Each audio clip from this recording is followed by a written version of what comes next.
Ayun. Ako naman ang may mensahe. Tayo magigutom na. Ako ganun pa ibigin ng madami. Ayun. Ako pa na-surprise din. Ako na-surprise din. Pagyaan mo dito ibibili ko ng regalo. Ako po ay sa magkakapatid, ako po ang pinaka hindi maregalo. Kaya, special sana ito, dapat ito may regalo sa iyo. Pero dahil na-surprise din ako, katulad na mo,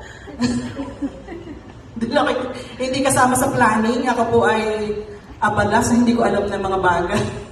Abala po ako sa linang, at nalaman ko na lang, ang pa-surprise ay nang ako po ay dumating. So, medyo late. Ganun pa man ay ayokong baliwalain ang importance ng occasion na ito. Ayokong hindi masabi sa iyo ang gusto kong sabihin bilang isa sa pinagpalang maging kapatid mo. Ito po yung matagal ko lang kilala. 55 years ago. 55 pala ako. 54 years ko na po siyang kapatid.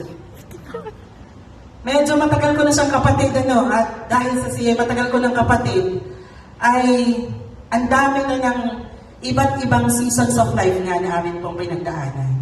Simula nung kami lumalaki, na siya ay aming kuya, na siya ay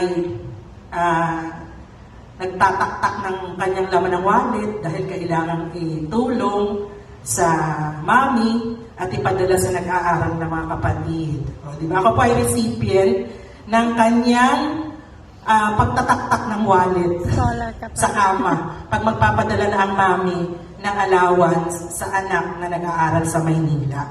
At ako po iyon.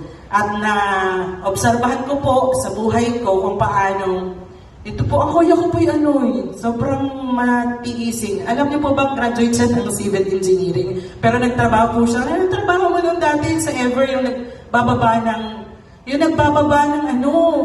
ng mga sapatos. At ako po ay kasalukuyang nag-aaral sa Maynila, pero yung kuya ko ay nagtatrabaho doon. Hindi siya pwedeng mamili ng trabaho. Kasi pag namili pa siya ng trabaho, paano ang pag-aaral ng tatlo niya pang kapatid na nagsasabay-sabay mag-college, nag-iisang mami.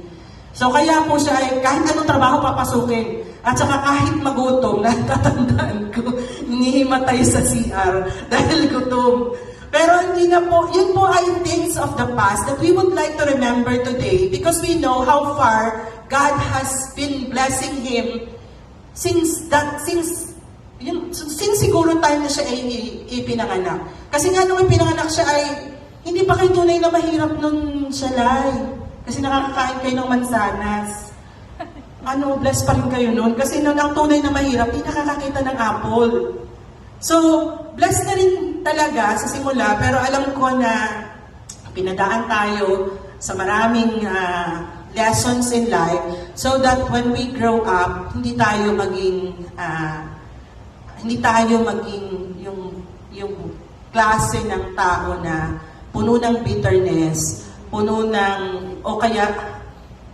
hype, dahil ang feeling ay we achieve it all because we deserve it. Diba? We achieve it all because God has been good to us. We achieve it all because God has been guiding us all throughout. At hindi nga naging madali ang ating journey para makapagtapos tayo lahat. At ako'y sobrang natutuwa na ngayon pwede na rin kayo magpa-picture ng lahat kayo ay graduate. Kaya kung may tunay na graduate, ikaw yun. Kasi nakapagpag-graduate ka na ng lahat ng iyong mga hindi denied na mga anak. Diba? Hindi pa ba naman kayo mga RK? Saan ko mga RK kayo? Rich kids. Kasi hindi ba obvious? Patayuin nga natin yung mga RK dito. Rich kids kayo, tingnan nyo, lahat ng dahilan kung bakit kayo ganyan kalalaki kasi nga rich kids kayo. Pero it is because you have